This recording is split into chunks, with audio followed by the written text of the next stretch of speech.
আসসালামু আলাইকুম, কেমন আছেন সকলে? আশা করছি অনেক ভালো আছেন। আমি আল্লাহর রহমতে অনেক ভালো আছি।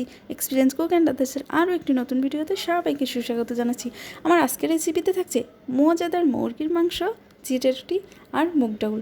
তো চলুন রেসিপিগুলো একটু দেখে আসি।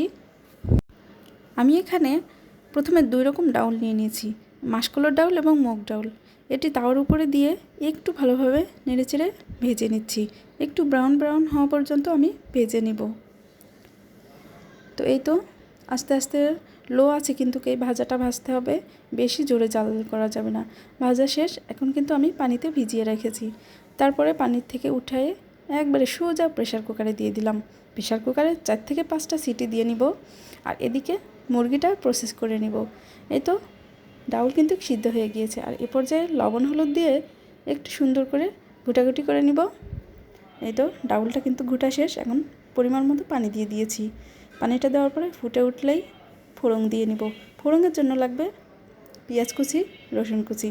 তো পেঁয়াজ রসুন একটু ব্রাউন হয়ে আসলেই দিয়ে দিব একটু ডাল আর একটু জিরা ফোড়ন। তো এই তো এই দুটি দিয়ে ফোড়ন দিয়ে নিলাম। ডাউলটা কিন্তু মাশাআল্লাহ খুব সুন্দর হয়েছে দেখতে। এই তো 2 থেকে 3 মিনিট জাল করে নিব। আর এদিকে আমি মুরগির মাংসও কেটে ধুয়ে একদম পরিষ্কার করে নিয়েছি। এখন সরাসরি রান্নায় চলে যাব। তো তেল গরম হয়ে গেলেই দিয়ে দিলাম মুরগির মাংস, আর দিয়ে দিলাম সমস্ত বাটা মশলা, লবণ, হলুদ, গুঁড়ামরিচ, আর দিয়ে দিলাম আস্ত মশলাগুলো। এই তো এগুলো দিয়ে খুব সুন্দর করে নেড়ে নিব। নাড়াচাড়া শেষ। এখন কিন্তু পানি দেওয়ার পালা পরিমাণ মতো। এই তো একটু পানি দিয়ে দিলাম। পানিটা দেওয়ার পরেও কিন্তু খুব ভালো করে নেড়ে নিতে হবে। এই তো কষে এসেছে। এখন কিন্তু একটু ঘন ঘন নাড়তে হবে। আমি এই রান্নাটাতে কিন্তু নারকেল ব্যবহার করেছি মুরগির মাংসে। মুরগির মাংস কিন্তু নারকেল দিয়ে রান্না করলে বেশ ভালো লাগে। তো এই তো রান্নাটা হোক। আর এদিকে আমি একটু ছিটে রুটি বানাবো। তো সেই জন্য পরিমাণ মতো গুঁড়ি নিয়ে নিয়েছি, চালের গুঁড়ি, আর দিয়ে দিলাম একটু তেল। তেল আর লবণ দিয়ে কিন্তু আমি খুব ভালোভাবে মথে নেব। তারপরে একটু কুসুম গরম পানি দিয়ে ঠিক এইভাবে পাতলা করে ডোটা বানিয়ে নেব। আমার ডোটা কিন্তু রেডি হয়ে গিয়েছে। এখন বানানোর পালা। আর এই পিঠাটা বানাতে কিন্তু সবচেয়ে পুরাতন যেই কড়াইটা আছে বাসায়, ঠিক সেইটা ব্যবহার করতে হবে। তা না হলে কিন্তু পিঠাগুলো একদমই ভালো উঠবে না। তো আমি তেল ব্রাশ করে নিলাম কড়াইয়ে। একটি পিঠা কিন্তু উঠে গিয়েছে।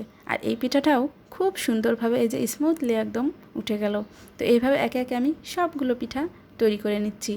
আর এই তো আমি সার্ভ করে নিয়েছি। আমার পিঠা তৈরি শেষ। এই যে দেখুন কত সুন্দর দেখাচ্ছে পিঠাগুলা। খেতে মাশাআল্লাহ খুব দারুণ হয়েছিল। ডোটা যেমন নরম করে বানিয়েছিলাম, ঠিক তেমনই খেতেও সফট হয়েছিল পিঠাটা। তো আজকের ভিডিওটি কেমন লাগলো অবশ্যই লাইক কমেন্ট করে জানাবেন। আর এই তো আমার মেয়ে একটি হাতের উপর নিয়ে দেখাচ্ছে আপনাদেরকে।